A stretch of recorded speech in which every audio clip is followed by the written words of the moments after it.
40 minutos.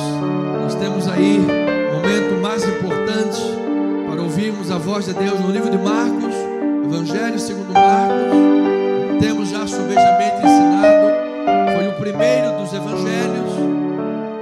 Na verdade, a fonte de Marcos foi Pedro, o apóstolo Pedro. Poderíamos dizer de tabela, seria o evangelho de Pedro, quase isso.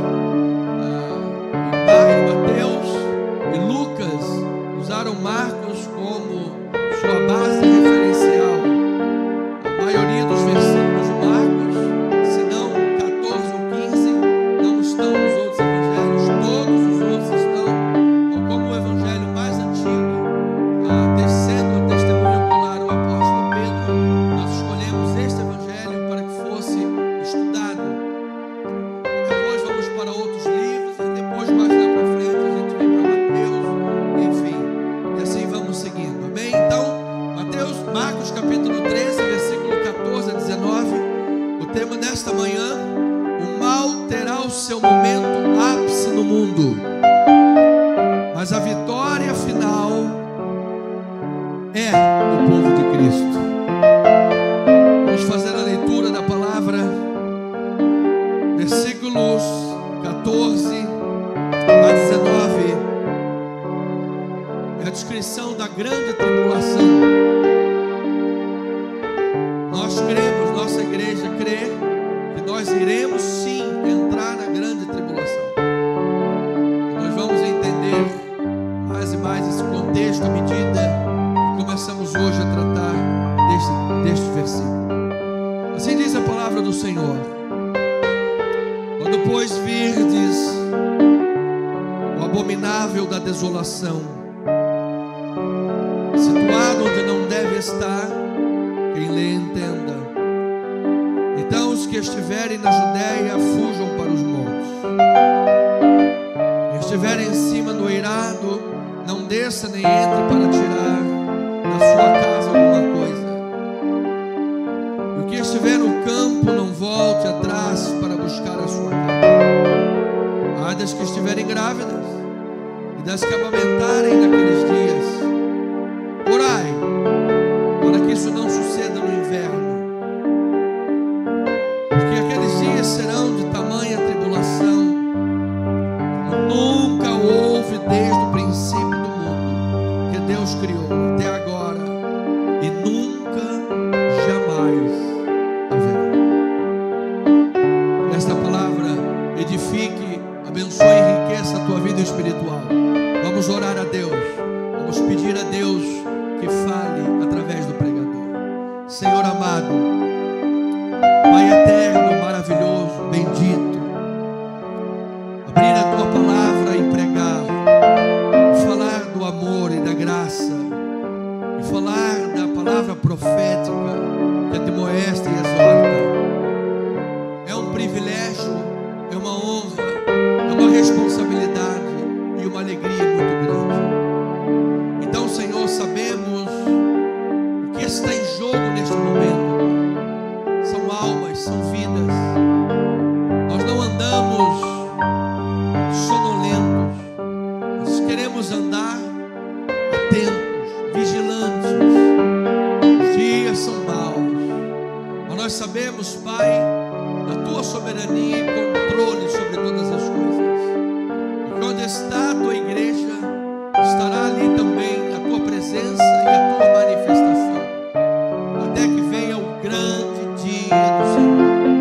Então, ó Pai, como filhos da luz, queremos andar pelos caminhos iluminados da palavra. Queremos ter essa lâmpada a alumiar os nossos passos. Portanto, rogamos, Pai, com fervor, que o Senhor ilumine os nossos olhos, que o Senhor fale pelos lábios do pregador nesta manhã. Que os corações das tuas ovelhas estejam já arados, preparados para receber a semente da palavra, e ela certamente não voltará vazia, frutificará em o nome do Senhor e Salvador Jesus Cristo. Assim nós oramos para a glória de Deus, e o povo amado do Senhor diga amém, amém e amém. Obrigado. Obrigado, amada pastora, em nome de Jesus. Família amada, povo santo de Deus, mais do que vencedores em Cristo Jesus. Semana passada nós adentramos no conhecido discurso do Monte das Oliveiras. Sabemos que já estamos na semana da paixão. O Senhor Jesus já está no epílogo do seu ministério. Faltam poucos momentos antes da crucificação. E a cada instante a leitura vai ficando mais intensa. A cada instante a leitura vai ficando mais reveladora. E nós, como povo de Deus, precisamos mergulhar, porque aqui nós temos o Senhor da história, o Senhor de todas as coisas, revelando, através da palavra, para o seu povo, a sua vontade, para que nós andemos como que em plena luz, para que nós andemos vigilantes neste mundo, para que nós andemos revestidos da armadura de Deus, para que as armas da nossa milícia sejam espirituais e poderosas para destruir fortalezas, amado.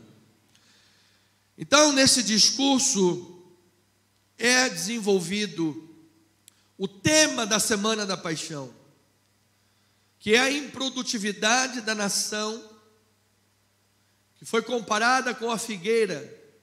Jesus falou que aquela nação estava infrutífera, por isso Jesus amaldiçoou aquela figueira. E você sabe que todos nós, como crentes em Jesus, somos chamados a dar frutos na vida, amado. Você é uma ovelha e você vai dar muitos frutos na tua vida. Frutos do Espírito, ou o fruto do Espírito.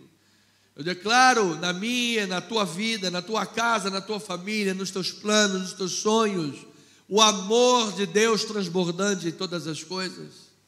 Nós tenhamos em nosso caminhar a unção do Espírito Santo de Deus.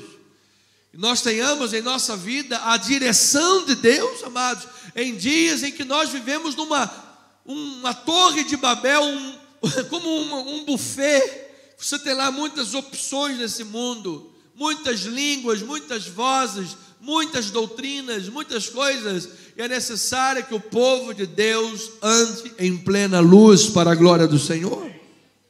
Então, é a necessidade dos frutos. É impossível uma pessoa dizer, eu sou cristã, e não dá frutos, e não está na igreja, e não tem vida de oração, e não fala de Jesus, não anuncia o amor de Deus. Mas nós somos veículos da chamada Missio Dei. Nós somos veículos da missão que não é nossa, a missão é de Deus. Seja na fila do banco, na fila do mercado, na fila do hortifruti, você está num restaurante, mas você não pode, num restaurante público, comer sem orar a Deus. Você precisa agradecer a Deus o prato de comida que está na sua frente. Você precisa louvar ao Senhor. Trânsito, você não pode botar a cabeça para fora e xingar todo mundo, que é muito difícil o trânsito que nós vivemos, não é verdade? Mas você é uma Bíblia ambulante e as pessoas vão ler a tua vida, amado. E quando as pessoas fizerem a leitura da tua vida, elas vão dizer assim, essa pessoa está com Jesus e eu não posso negar. Você lembra de Pedro, que era iletrado em culto? Nós aprendemos semana passada. As pessoas olharam para ele e falaram, esse homem esteve com Jesus. Então o tema da paixão desenvolve a figueira infrutífera e a culpa da liderança judaica. Por isso Jesus expulsou aqueles homens do templo. E eles questionaram Jesus depois, perguntando, com que autoridade tu fazes todas essas coisas? Com que autoridade você entra no templo e expulsa os vendilhões? Com que autoridade? Qual é a natureza e qual é a fonte da sua autoridade? Então Jesus estava mostrando que uma liderança que não promova o Evangelho, ou uma liderança que transforme a casa de Deus em casa de lucros. Esta é uma liderança que tem responsabilidade na nação infrutífera, na figueira infrutífera. Por isso nós vemos hoje um mundo religioso confuso. E nós precisamos, como igreja de Deus, amados, esses dias eu fiquei triste. Um pregador conhecido, renomado, vem a público primeiro dizer que a igreja tem que assumir o dia do orgulho gay. E depois vem a público dizer que Deus não é soberano. Isso é terrível, amados. Nós precisamos dizer que a igreja de Jesus está aberta para todos os seres humanos, amados. Nós estamos aqui para amar todos os seres humanos, mas não vamos deixar de pregar a palavra de Deus. E vamos aprender hoje que Deus é soberano, amado. Então diga: Deus é soberano. É soberano sobre a minha vida, sobre a minha casa, sobre a minha igreja. Ele é soberano na história, amado. O mundo não está à deriva. O mundo não está andando em círculos como se, não fosse acontecer nada de diferente. O mundo está andando em linha reta e caminha para a sua consumação. Então Jesus está alertando isso. E quando ele diz de uma figueira infrutífera, uma nação apóstata e de uma liderança adormecida, ele mostra que há um juízo iminente, onde o templo seria destruído e Jerusalém seria destruída, a terra seria destruída. E qualquer texto apocalíptico, ele aponta para o que está acontecendo, um futuro breve, também o passado e o que vai acontecer. Então aconteceu em Jerusalém e vai acontecer na vinda de Cristo. Então nós vamos entender os duplos cumprimentos da profecia de Jesus. Vamos mastigar um pouco isso, para que nós entendamos que estamos sim debaixo de uma palavra profética. Amado, a palavra de Deus diz assim: passarão céus e passará a terra, porém a minha palavra não passará. Então, a destruição do templo e de Jerusalém é ordenada especialmente pela apostasia da nação. A apostasia, o que é? A apostasia é quando a nação está envolvida com a palavra, está envolvida com a mensagem, está envolvida com a Torá, mas de repente ela apostatou da fé, abandonou a fé. Nós temos aprendido isso sobejamente, como sexta-feira, no caso de Davi e Saul. Davi vacilou na fé, mas apesar de ter vacilado na fé, ele voltou, ele foi lá: não, vamos ter uma vida de oração. E Saul não. Saul, quando vacilou, ao invés de buscar a Deus, o que é que ele fez? Buscou a feiticeira. Foi lá em busca da feiticeira de Endor. Ou seja, ele não vacilou, ele apostatou. E a sua apostasia gerou a sua morte e a sua destruição. Então há diferença, e nós temos visto uma igreja caminhando para situações de apostasia no mundo. Animismos, sincretismos, ecumenismos, esses ismos que têm levantado. Amado, nós não podemos perder a essência da mensagem, nós não podemos customizar a mensagem para querer agradar a gregos e troianos. A palavra precisa de ser pregada. Então, em breve, Jesus está anunciando que o juízo divino virá, trará devastação. Contudo, o povo de Deus não se deve deixar levar pelos falsos ensinos. Jesus fala: virão falsos cristos, virão falsos profetas, e virão com boatos: ele está ali, ele está acolá. Não, é o Henrique Cristo. Não, é aquele que faz o sinal do 666. É aquele que dizia lá: bota a tatuagem no 666. E no final do culto vai ter uma rodada de cerveja aqui por minha conta. E tem lá o dia Eu tenho até vergonha de falar essas coisas, amado, mas às vezes é necessário. Vai ter o dia do swing, o cara dizia, mas só com as ovelhas, a mulher dele não. Era terrível, mano. É pecado sobre pecado que você não imagina algumas coisas. Mas nós declaramos que há uma nação santa sobre a terra. Então Jesus está alertando sobre isso. Então, nós iremos perseverar pacientemente no meio disso tudo e testemunhar em meio à perseguição. Receba, amado, você pode não saber a força que você tem. Você pode não conhecer o poder que está na tua vida, mas o Espírito Santo vai te capacitar. E quando você estiver diante de sinagogas, de autoridades, de reis e de governadores, o Espírito vai colocar a palavra na tua boca. E quando você abrir a boca, você vai profetizar a palavra. E a palavra diz que ninguém vai resistir o poder da palavra na tua vida, amado. Ninguém vai resistir a unção de Deus que estará sobre você, amado. É a unção da igreja, é o povo de Deus neste mundo, para a glória do Senhor, que dissipa as trevas. Nós não temos que ter medo da perseguição ou do diabo. Nós vamos entender que está isso tudo debaixo do controle de Deus. Então o povo justo de Deus precisa testemunhar em meio à rejeição e à perseguição. O povo justo de Deus precisa ter, em segundo lugar, cuidado com o uso e a interpretação indevida de sinais. Esse é o pano de fundo que ouvimos domingo passado. O povo de Deus precisa estar sobre aviso, vigiar e perseverar para testemunhar, pois este mundo está caminhando para o fim. Graças a Deus por isso. Diga graças a Deus, amado. Porque quando Jesus inaugurar a Nova Jerusalém, toda lágrima do rosto será enxuta. Ah, Senhor amado, todas essas coisas que nos comovem, que nos fazem chorar às vezes, amado, isto tudo terá passado. Não haverão lembranças dessas dores. Haverá um pastor e um rebanho. Um Deus e uma igreja, louvado seja o nome do Senhor. Agora, enquanto aqui estivermos, amado, não tenhas medo do confronto, da luta, da perseguição. O livro do Apocalipse e os textos apocalípticos são textos, sobretudo, soberania de Deus e de esperança. Amado, Deus está no controle de todas as coisas. Então veja em Marcos 13, que foi o texto que estudamos, esse é o pano de fundo, é o que chamamos de Sitzleben.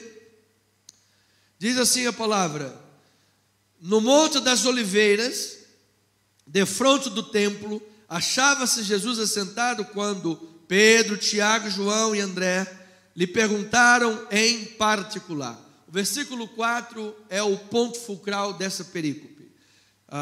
O restante do discurso do Monte das Oliveiras se desenvolverá em resposta ao versículo 4. Ele diz: dize-nos quando sucederão estas coisas, e que sinal haverá quando todas elas estiverem para cumprir-se. Então Jesus passou a dizer-lhes: vede que ninguém vos engane. Muitos virão em meu nome dizendo: sou eu, e enganarão a muitos. Quando porém ouvides falar de guerras e rumores de guerras, não vos assusteis. É necessário assim acontecer, mas ainda não é o fim. Porque se levantará nação contra nação e reino contra reino. Haverá terremotos em vários lugares e também fomes. Estas coisas são o princípio das dores. Estai vós de sobreaviso, porque vos entregarão aos tribunais, às sinagogas, sereis açoitados e vos farão comparecer à presença de governadores, e fareis por minha causa, governadores e reis, e por minha causa, para lhes servir de testemunho. Mas imagina uma pregação assim: irmãos, eu declaro que você... Como é que vai ser? Irmãos, eu declaro que por causa de Jesus, você vai ser açoitado. Eu queria ver se vai haver aquele amém, Senhor, eu recebo isso na minha vida também. Ele diz assim: Senhor, por tua causa tu vai ter um carro zero. Amém, amém. causa de Jesus você vai ser milionário. Amém, amém, Jesus, glória a Deus. Olha, por causa de Jesus você vai receber muitos açoites, amado. Amém. Amado, você sabe que tem um corinho que eu amo agora, do Renascer. Ele diz que o corinho fala, Jesus é o plano perfeito. E Pedro diz, espera aí, vocês não entenderam nada. Foi por causa de Jesus, Ele me salvou, Ele me justificou. Eu não era ninguém, eu não era nada. Ele me livrou do poder da morte, Ele me livrou do poder dessa tortura, Ele me deu a vida eterna. Eu não sou digno nem de morrer igual a Ele. Faz uma coisa, vira a cruz de cabeça para baixo. Eu quero morrer em honra a esse Senhor Jesus Cristo. A Ele toda a glória. Aleluia. Então, vamos lá, versículo 9, agora versículo 10. Mas é necessário que primeiro o evangelho seja pregado a todas as nações. Quando, pois, vos levarem e vos entregarem, não vos preocupeis com o que haveis de dizer, mas o que vos for concedido naquela hora, isso falai, porque não sois vós o que falais, mas quem é que vai falar? O Espírito Santo de Deus. Ele ainda continua. Um irmão entregará à morte outro irmão, o pai ou filho. Filhos que se levantarão contra os pais, progenitores os matarão. E depois, no dia dos pais, terão saidinha do governo. Sereis odiados de todo por causa do meu nome. Aquele, porém, perseverar até o fim, esse será salvo. Nós já entendemos que ninguém é salvo por perseverar de si próprio. Salmo 89, 30 diz: se os seus filhos desprezarem minha lei e não andarem nos meus juízos, eu punirei com vara as suas transgressões, com açoites as suas iniquidades, mas jamais retirarei dele a minha bondade, nem desmentirei a minha fidelidade. Uma vez jurei por minha santidade, e serei eu falso a Davi. Ou seja, toda a nossa perseverança está baseada no amor de Deus, na fidelidade de Deus, na graça de Deus, na santidade de Deus. E é por causa de Deus que você vai perseverar, amado. E é por causa da graça de Deus que no último dia você vai estar em pé. E é por causa da graça de Deus que no último dia tu ouvirás: vinde bendito do meu Pai, tomai posse do reino que vos está preparado. Aleluia.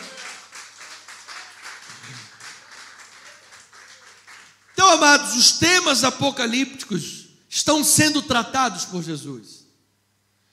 Ele nos mostra, ele nos descortina o anticristo, está sendo apresentado, o grande sacrilégio, a grande apostasia, a grande tribulação contra o povo de Deus, a volta de Cristo, na qual seremos arrebatados. Nós não vemos em nenhuma parte da Bíblia Sagrada um arrebatamento secreto ou um arrebatamento antes da volta de Jesus. Porque se você crê em arrebatamento antes da volta de Jesus, você tem que crer em duas vindas de Jesus. A Bíblia diz que haverá um dia que os céus se abrirão e Ele voltará. E nessa volta os vivos serão arrebatados. E haverá um encontro nos ares. Nós vamos ler isto aqui. Nós estamos caminhando para isso, amados irmãos. Vamos lá. Então, Cristo, e digam glória a Deus por isso, certamente voltará. Amado, Ele certamente voltará. Isso não é talvez, Ele certamente voltará. Essa é a nossa esperança, essa é a nossa expectativa. Este mundo perverso, contaminado, que geme, será destruído, transformado pelo fogo, disse Pedro. Aqueles que optaram pelo pecado em vez de Deus, sem dúvida, prestarão contas a Deus. E nós podemos fazer algumas considerações preliminares antes de entrar na ideia central do texto. Não vou discorrer sobre cada uma delas, porque não temos tempo para isso, mas é importante citar. Haverá uma grande apostasia, na qual muitos que parecem cristãos abandonarão a Cristo para seguir as forças espirituais do mal. Esta é a apostasia, que já está havendo, que já está acontecendo, E cada dia mais ela se torna mais o quê? Evidente. A imoralidade cada vez mais evidente. As coisas que eram enrustidas, que eram embutidas, estão cada vez mais à mostras. E não só à mostra, agora querem exigir descer goela abaixo da sociedade. Ou seja, todos esses sintomas de apostasia estão cada vez mais evidentes. O anticristo será uma pessoa, ele surgirá. Um homem surgirá no final, e não haverá qualquer neutralidade. Cada um escolherá entre Cristo ou o mal supremo. Não tem neutralidade. Não existe um reino neutro. Ou você é do reino de Deus, ou você é do reino das trevas. E se você está levantando bandeira do aborto, se você está levantando bandeira daquele que diz que coisa de família é valor ultrapassado, você está do lado errado. Você está do lado errado.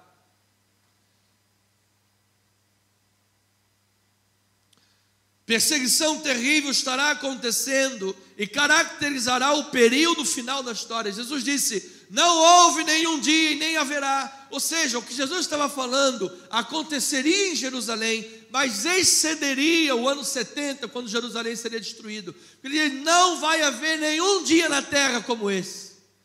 Por isso, certamente, os discípulos esperavam que Jesus fosse voltar naquela ocasião. Mas Jesus não voltou ainda. Então nós sabemos que esses dias ainda estão por vir, amados. Veja o que diz Apocalipse 7, versículo 13 e 14. Um dos anciãos tomou a palavra dizendo: estes que se vestem de vestiduras brancas, quem são e de onde vêm, de onde vieram? Respondi-lhe: meu Senhor, tu sabes. Ele então me disse: são estes os que vêm da grande... Então quer dizer que haverá povo de Deus que terá vindo da grande tribulação? Sim. Lavaram suas vestiduras e as alvejaram aonde, amado? No sangue do Cordeiro. Olha, se as tuas vestes estão lavadas nesse sangue esta manhã, aleluia, aleluia. Se as suas vestes estão lavadas no sangue de Jesus, amado, você está remido, santificado, lavado, abençoado, perdoado em Cristo Jesus. Tu és uma nova criatura, e no último dia tu estarás diante do trono de Deus, louvando e bendizendo o nome do Senhor para todo sempre. E não haverá grande tribulação que irá impedir isso, amado. Porque você é um eleito, você é um escolhido de Deus.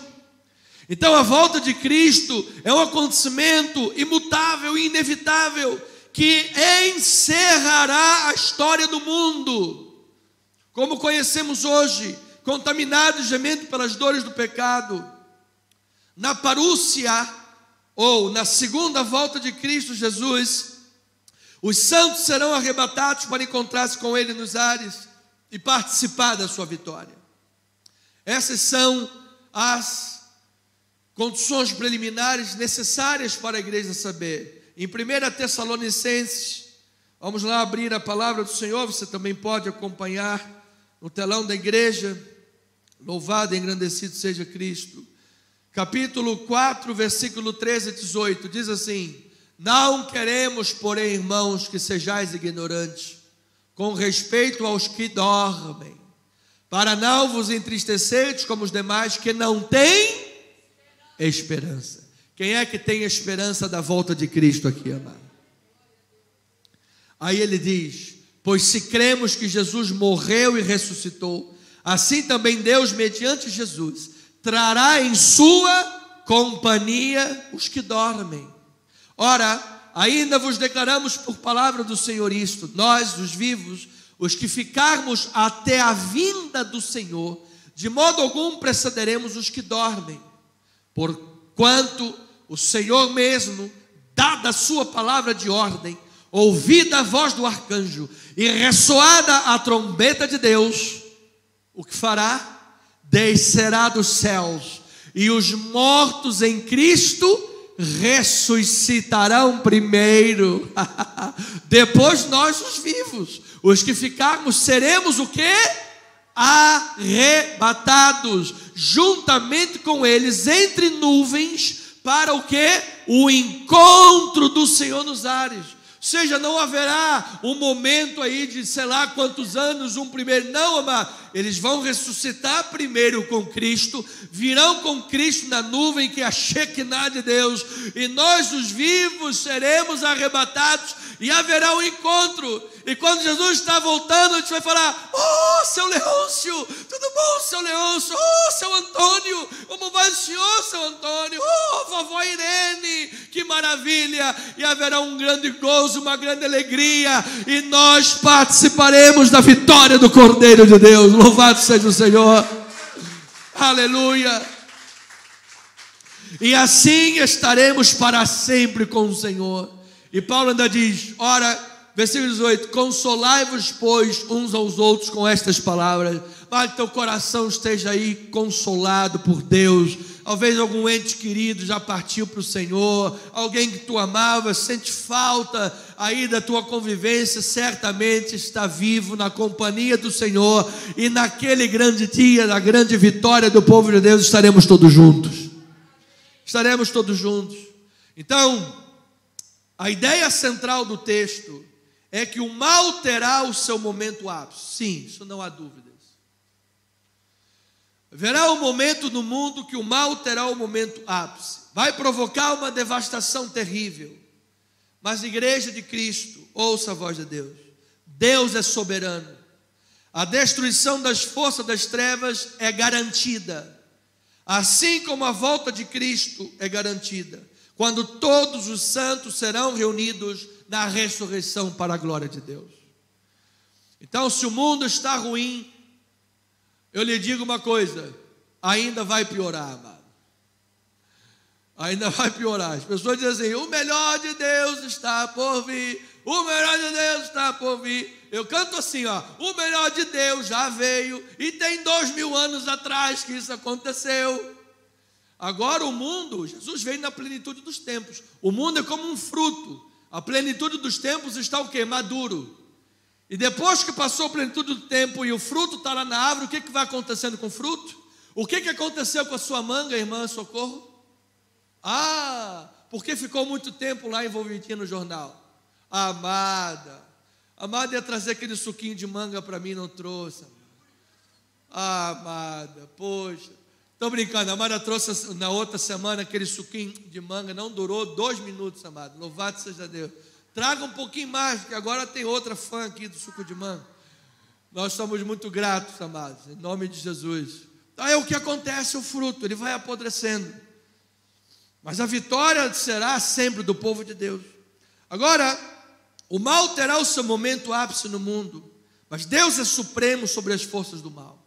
Marcos capítulo 13. Vamos dividindo a mensagem. Olha lá, versículo 19, diz assim a bendita palavra do Senhor, 19 a 23.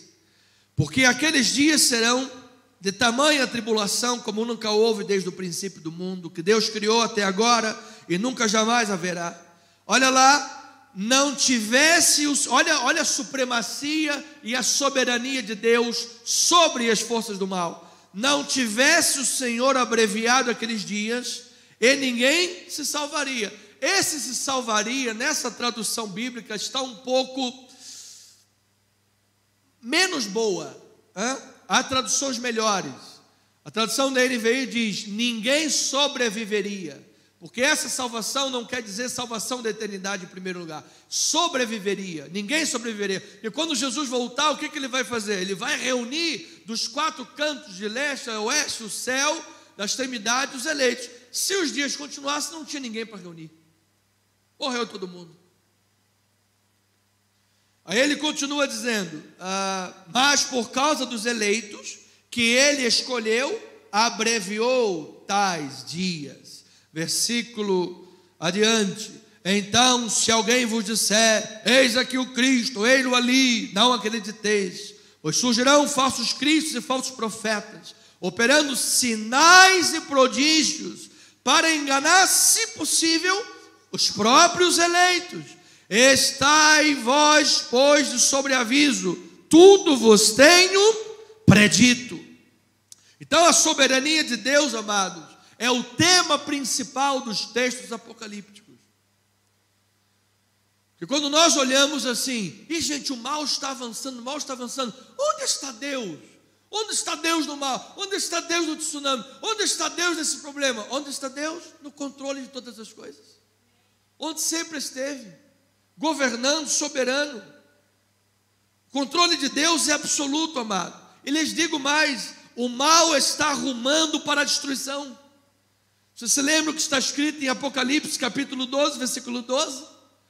Pois pouco tempo lhe resta. Satanás sabe que pouco tempo lhe resta.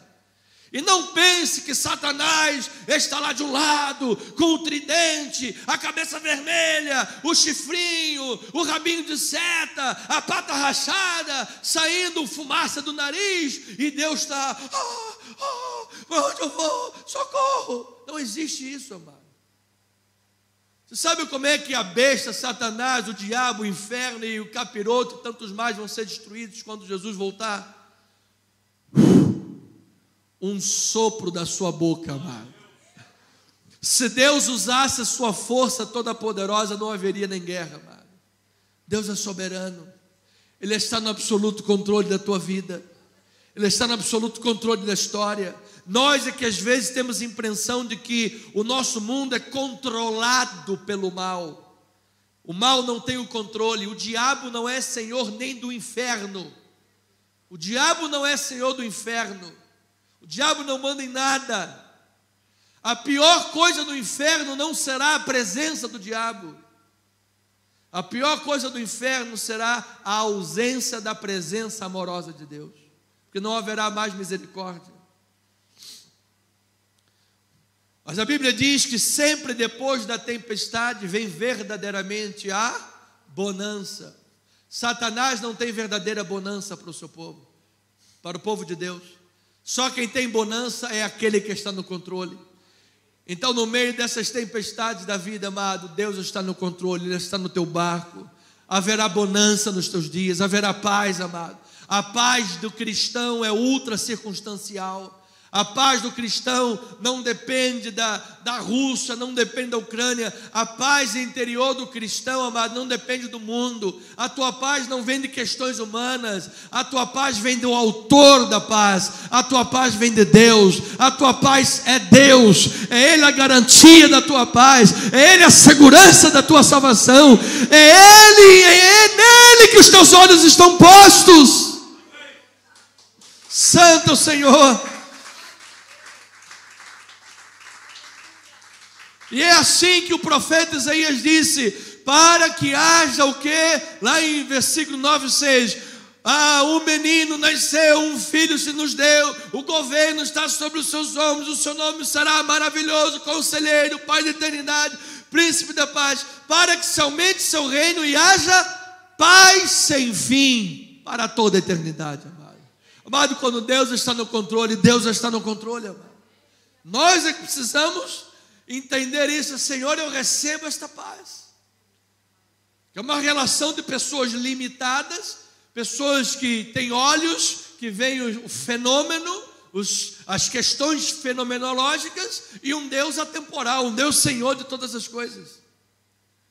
Mas saiba que os poderes do mal já estão condenados, serão destruídos no momento que Deus já definiu. Quando será que estas coisas vão acontecer? Então Jesus diz, não te engane. Não fica procurando sinal em todos os lados e achando que é, porque teve um terremoto, então é o fim do mundo. O terremoto sempre existiu.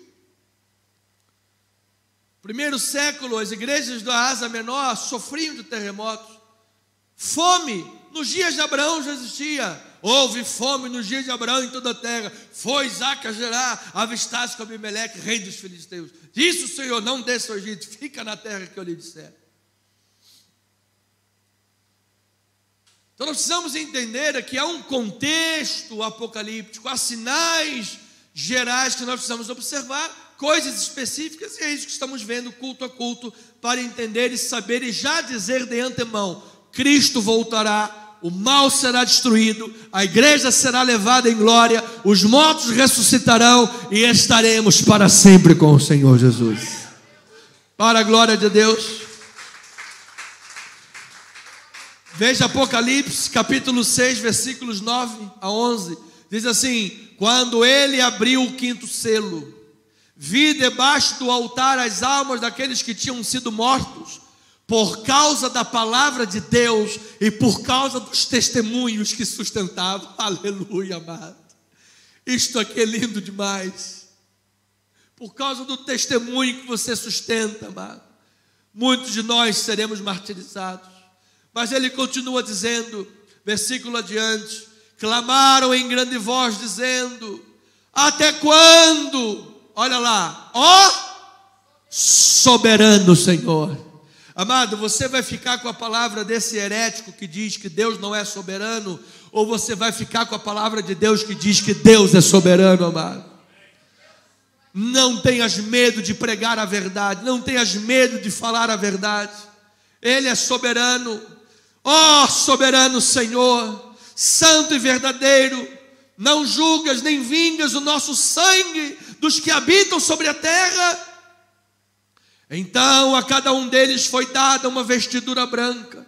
E lhes disseram que repousassem ainda por pouco tempo, até que também se completasse o número dos seus conservos e seus irmãos que iam ser mortos, como igualmente eles o foram. Gente, já existe um número certo de quem tem que ser martirizado.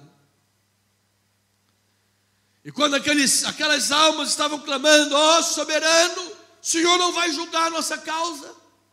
Desde o sangue de Abel, o primeiro homicídio da história, não julgarás, ó Senhor soberano? Você veja que até no céu, aquelas almas estão questionando, estão perguntando coisas que não entendem. Se nós olharmos as orações de Abacuque, até nos constrangemos de tantas queixas que aquele homem fez. Em nenhum versículo Deus repreendeu Abacuque de ter questionado. Deus permite, porque é melhor ter um filho que questiona e pergunta do que ter um filho desinteressado. Estava derramando a alma: Senhor soberano, até quando, meu Pai? Tu não julgas a nossa causa? Espera, filho, espera até que se complete o número dos teus irmãos. Deus é soberano, amados. Deus está no controle. Jesus disse: tudo vos tenho predito. Ele nos exorta para que estejamos em vigilância, pois nós não sabemos nem o dia nem a hora. A Bíblia diz que ele virá como um ladrão. Ladrão não marca a hora para roubar a tua casa. Olha lá, 9 horas da noite do dia, eu vou roubar a tua casa. Você vai botar a Polícia Federal lá, vai soltar usando, vai botar o pitbull para pegar. Então ele aparece num momento, o ladrão vem num momento que você não espera. Jesus virá no momento que ninguém espera, amado. Talvez lá um dia de ano novo, que está todo mundo lá na Copacabana, jogando flor lá para Iemanjá, botando lá não sei o que de flor de não sei quantas, e lá os inimigos lá exigindo bico de ouro na garrafa de champanhe, e todo mundo bailando, e de repente, amado, volta Jesus. E de repente volta o Senhor, e quando ele aparecer lá, não adianta mais chorar: me desculpa, perdão, Senhor, agora que eu estou vendo o Senhor, eu me arrependo. Amado, não adianta. O tempo é hoje, a porta da graça está aberta hoje. Depois que a porta se fecha, as virgens nécias não entram mais. Hoje é dia de arrependimento, hoje é dia de receber Jesus, hoje é dia de exaltar o Senhor e levantar as mãos e dizer: meu Deus, aceita a minha vida. Não sou eu que te aceito, Senhor. Quem seria eu para te aceitar? Fostes tu que me aceitastes. Eu era um mero pecador, derrotado, morto, e o Senhor me aceitou. Aleluia! Eu te recebo como Senhor e Salvador da minha vida. Então, amada igreja, os acontecimentos foram profetizados. A boca do Senhor o diz. E nós devemos perseverar e não sermos pegos de surpresa, mas devemos viver no aguardo do retorno do Senhor. Amados, às vezes parece que existem cristãos que dizem assim: poxa, Jesus poderia demorar mais tempo para voltar, não queria que Jesus voltasse agora não. Jesus tinha que voltar só no século que vem. Essa vida está muito boa, essa vida é maravilhosa, eu quero aproveitar, eu quero dançar na dança da espuma, eu quero o banho de espuma, eu quero o banho de espuma, eu quero a dança do cachorrão. Isso aí, os irmãos mais novos lembraram da Blue Garden. Dança. Está repreendido. Nós queremos é que o Senhor volte logo, amados. Nós queremos é que o céu se rasgue e a glória de Deus venha em Shekinah. E aí haverá, amado, uma alegria eterna, indizível e cheia de glória. Veja o que Pedro fala sobre isso. Segunda epístola do apóstolo São Pedro, capítulo 9, capítulo 3, perdão. Pedro não tem 9. Os irmãos se assustaram. Que isso, pastor? 9 capítulos para Pedro? Não diga isso. É outra Bíblia. 2 Pedro 3,9 diz assim, a bendita palavra: não, olha, mas isso aqui é tremendo. Olha que a sensação bíblica é diferente da nossa. Às vezes pensa: Senhor, já tem 2000 anos que o Senhor disse que voltaria e não voltou. Essa alvorada já tem 2000 anos. Mas olha o que Pedro diz: não retarda o Senhor a sua promessa, como alguns a julgam demorada.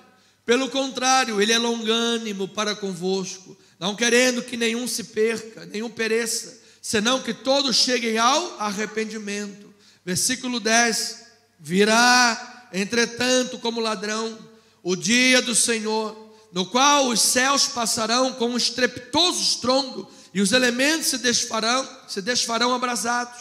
Também a terra e as obras que nela existem serão atingidas. A terra também está no cativeiro do pecado, não é apenas o ser humano. Visto que todas essas coisas vão ser assim desfeitas, deveis ser tais como os que vivem em santo procedimento e piedade, esperando e apressando a vinda do dia de Deus, por causa do qual os céus incendiados serão desfeitos e os elementos abrasados se derreterão. Nós, porém, segundo a sua promessa, esperamos novos céus e nova terra, nos quais habita justiça. Por essa razão, pois, amados, esperando estas coisas, empenhai-vos por seres achados por Ele em paz, sem mácula, irrepreensíveis, e tende por salvação a longanimidade do Senhor. Como igualmente o nosso amado irmão Paulo vos escreveu, segundo a sabedoria que lhes foi dada, a falar acerca desses assuntos, como de fato costuma fazer em todas as suas epístolas, nas quais há certas coisas difíceis de entender, que os ignorantes e instáveis detupam, como também detupam as demais escrituras para a própria destruição deles. Versículo 17: vós, pois, amados, veja qual é o espírito cristão. Jesus fala em vigilância, Pedro está falando em santo procedimento. Mas como é que isso agora se dá em outra instância? Ele diz: vós, pois, amados, prevenidos de como estás. Mas a palavra de Deus é uma vacina, a palavra de Deus é um antídoto. Você está munido da palavra de Deus, aí vem lá o falso Cristo: sou eu, Cristo. Ih, Cristo, sou eu. Não é. Ou então vem outro, luciferiano: sou eu. Não, não é. Ou seja, você está munido. Eles prevenidos como estás de antemão, acautelai-vos, não ceda que seja arrastado pelos erros desse insubordinado, descaso da vossa própria firmeza. Antes, crescei na graça e no conhecimento de nosso Senhor e Salvador Jesus Cristo. A Ele seja a glória no dia eterno, hoje no dia eterno. Tomara, a tua vida é para a glória de Deus. Temos ainda alguns minutos. Eu quero lhe dizer que o mal terá o seu momento ápice no mundo, mas a vinda de Cristo é certa. e todos os seus escolhidos serão reunidos e salvos, e recolhidos para o gozo e a vitória eterna. Primeiramente, o mal terá, sim, momento, e sabemos que Deus é soberano. O mal terá o seu momento, mas a vinda de Cristo é certa. E a vitória é certa. E lá estará o povo de Deus feliz, lavado e remido pelo sangue do Cordeiro. Veja o que diz Marcos capítulo 13, versículo 24 a 27. Estamos destrinchando os textos bíblicos e fazendo interpolações textuais. Ele diz assim: mas naqueles dias, após a referida tribulação, após a referida tribulação, não antes da referida tribulação, não pré-tribulacionista, após a referida tribulação, o sol escurecerá, a lua não dará a sua claridade, as estrelas cairão no firmamento e os poderes dos céus serão abalados. Então verão o Filho do Homem vir nas nuvens. Você sabe o que são as nuvens? É a Shekinah de Deus, amado.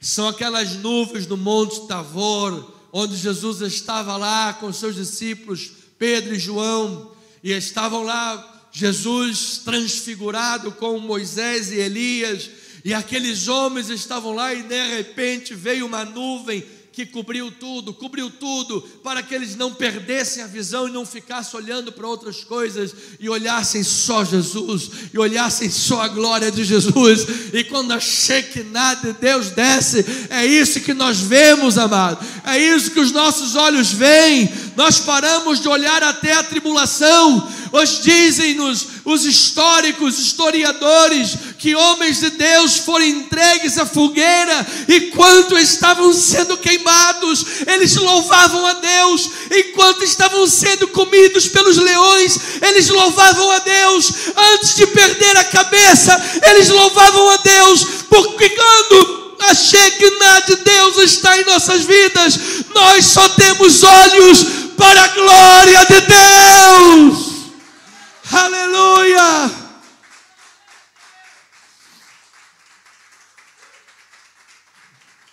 E diz que essa Shekinah será com grande poder e glória. Versículo 27. E ele enviará os anjos e reunirá os seus escolhidos dos quatro ventos, da extremidade da terra até a extremidade do céu. Amado, você estará lá nesse ceifamento. Os anjos vão lá: vamos lá, meu filho, vamos lá, venha, chegou a hora, vamos lá, entra, vem, bota as calças aí, se veste, vamos lá, tá bom, anjo, é uma visão ou é real? Não, cara, isso é real, vamos embora. Jesus está voltando, amado.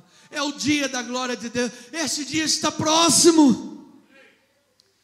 Esse dia está próximo. Jesus está voltando, amada igreja. Então é certo que Cristo voltará. Não sabemos e nem vamos marcar datas, porque isso seria heresia. Mas o dia está próximo. E que cada geração viva nessa esperança. Foi exatamente por isso que Jesus não marcou data. Jesus marcasse data: vou voltar no dia 31 de dezembro. Tá bom, senhor, então até o dia 30. Até o dia 30, eu vou comer rabada com lasanha, Coca-Cola. E no dia 31 eu faço a dieta, o jejum, para esperar o Senhor voltar. Por isso ele não marcou data. Ele pode voltar agora. A gente está falando aqui, de repente o céu se abre e Jesus voltou. É para que você viva constantemente na esperança da vinda de Jesus. Não, mas não há espaço no reino para a preguiça.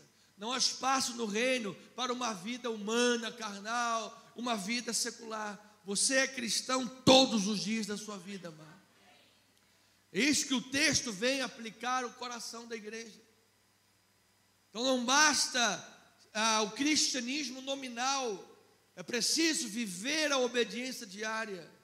E quando Jesus retornar, vai encontrar a nossa vida espiritual de que maneira? Investindo na vida espiritual ou dormindo na vida espiritual? Investindo. Mateus capítulo 25, estamos nos 5 minutos finais, versículo 13, diz assim, eu sou ainda um pouco antigo, eu gosto de ler aqui, apesar de ter o telão, nosso irmão Eliado está ali acordado, firme na fé, amado, louvado seja Deus. Sexta-feira, no final do culto, o irmão Eliado, ele estava dormindo, viu, amado? Jesus volta na hora que está dormindo. Mateus 25, 13, diz assim a palavra, 13 a 21, depois 24. Vigiai, pois, porque não sabeis o dia e nem a hora. Pois será como um homem que, ausentando-se do país, chamou os seus servos e lhes confiou os seus bens. A um deu 5 talentos, a outro 2, a outro 1. A cada um segundo a sua própria capacidade, e então partiu. O que recebera 5 talentos, saiu imediatamente, o quê?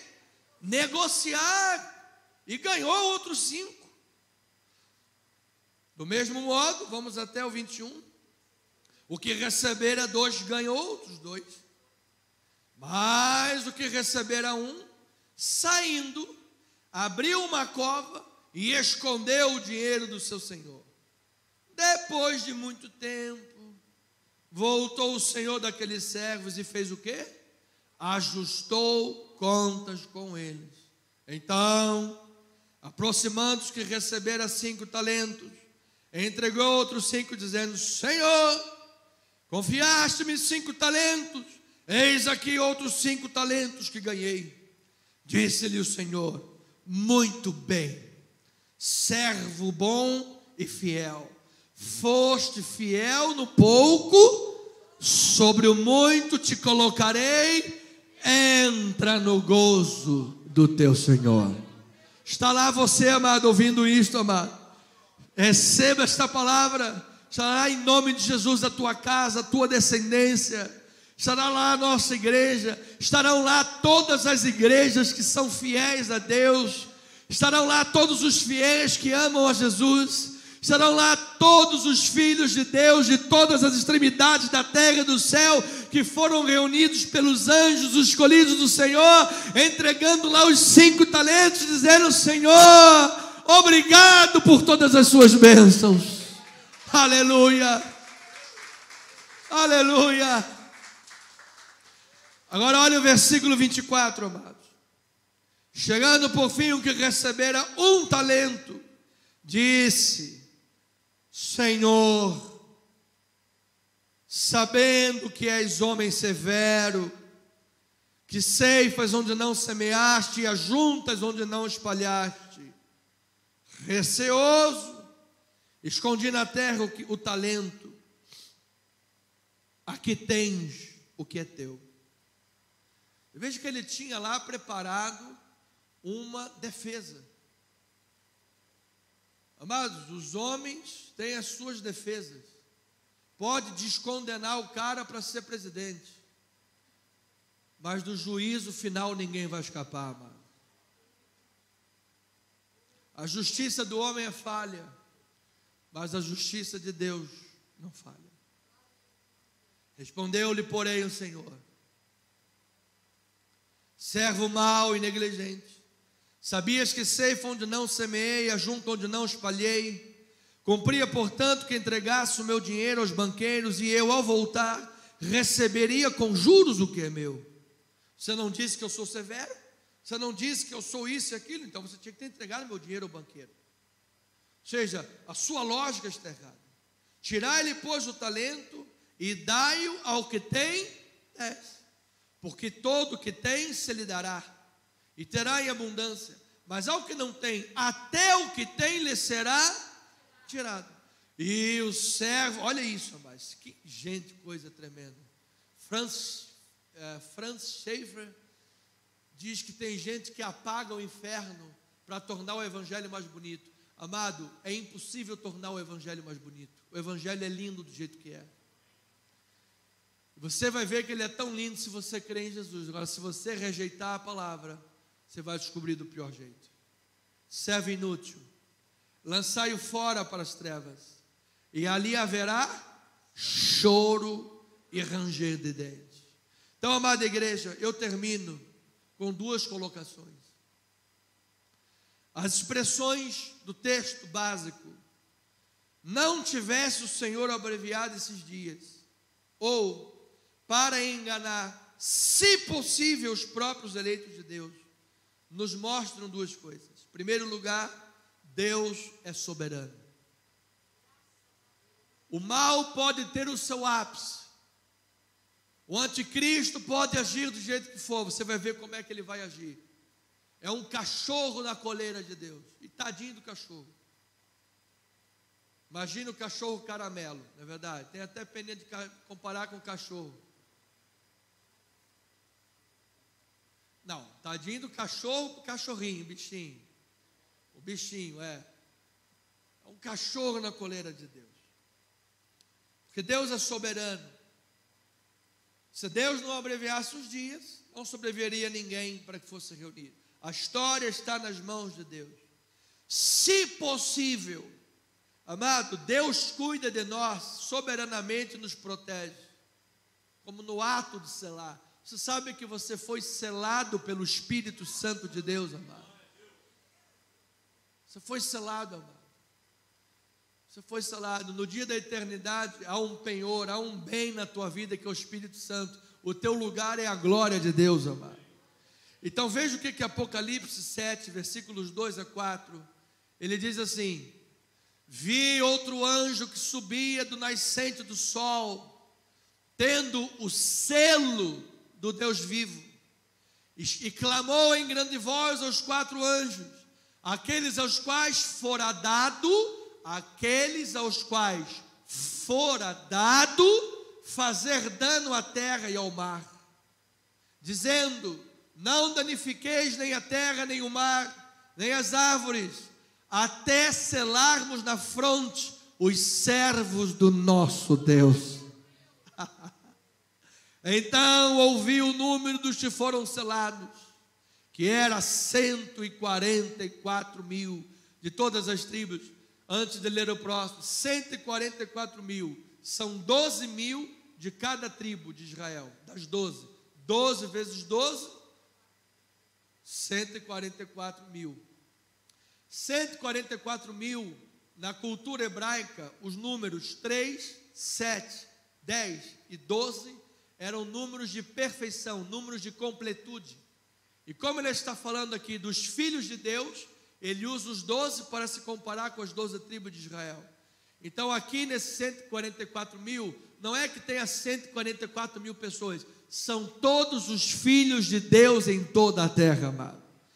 E depois seria uma desonestidade não ler o texto todo, porque olha o que diz agora, exatamente explicando isso, versículos adiante, 9 e 10.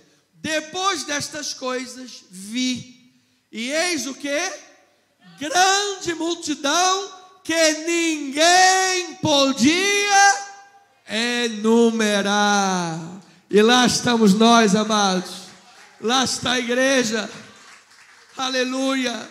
E diz que esta grande multidão que ninguém podia enumerar, de todas as nações, tribos, povos e línguas, em pé diante do trono e diante do Cordeiro, vestidos de vestiduras brancas, com palmas nas mãos, e clamavam em grande voz, dizendo: ao nosso Deus, que se assenta no trono, e ao Cordeiro pertence a salvação. De novo, igreja. Ao nosso Deus, que se assenta no trono, e ao Cordeiro pertence minha salvação.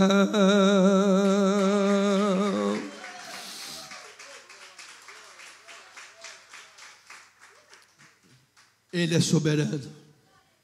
Ele está no controle da história. Então, amados, ouça aí nesses 2 minutos. De um lado com sinais e maravilhas, de outro lado com perseguições e ensinos enganosos, o inimigo tentará, se possível, enganar eleitos e desviar a muitos. Mas eu lhe digo, você é um escolhido de Deus. Permaneça firme no Senhor e eu lhe garanto biblicamente, as portas do inferno não prevalecerão contra a igreja de Deus. Permaneça firme no Senhor. As portas do inferno não prevalecerão contra a igreja. E ainda, não abra mão de uma vida espiritual vigilante e ativa no Senhor, frutificante para Deus. Mesmo diante de tantas tribulações, o Senhor fará justiça aos seus escolhidos, que vigilantemente a Ele clamam dia e noite. E eu termino com Lucas capítulo 18, versículo 1, que diz a bendita e maravilhosa palavra do Senhor. Disse-lhe Jesus uma parábola sobre o dever de orar sempre e nunca esmorecer. Havia em certa cidade um juiz que não temia a Deus e nem respeitava homem algum. Havia também naquela mesma cidade uma viúva que vinha ter com ele dizendo: julga minha causa contra o meu adversário. Ele, por algum tempo, não quis atender, mas depois disse consigo: bem que eu não temo a Deus, nem respeito a homem algum. Todavia, como esta viúva me importuna, julgarei a sua causa, para não suceder que por fim venha a molestar-me. Então disse o Senhor: considerai no que diz este juiz iníquo. Não fará Deus justiça aos seus escolhidos, que a Ele clamam dia e noite, embora pareça demorado em defendê-los? Digo-vos que depressa lhes fará justiça.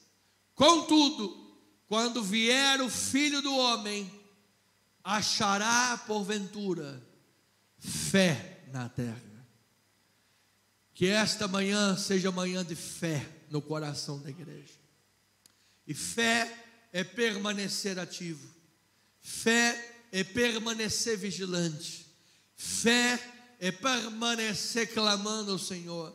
Fé é permanecer acreditando que o juiz reto, Senhor, julgará a tua causa. Fé é colocar esta palavra como primazia na tua vida. Frutificar para Deus. Viver vigilante e em oração, sabendo que o dia está próximo e por isso você espera o dia do Senhor. Receba esta palavra.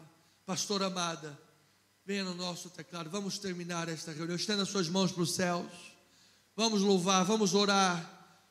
Fica de pé do seu lugar. Vamos dizer que o nosso Deus é soberano. O nosso Deus é maravilhoso. O nosso Deus é poderoso. O nosso Deus é rico, é cheio de glória. Assim seja, assim diz o Senhor.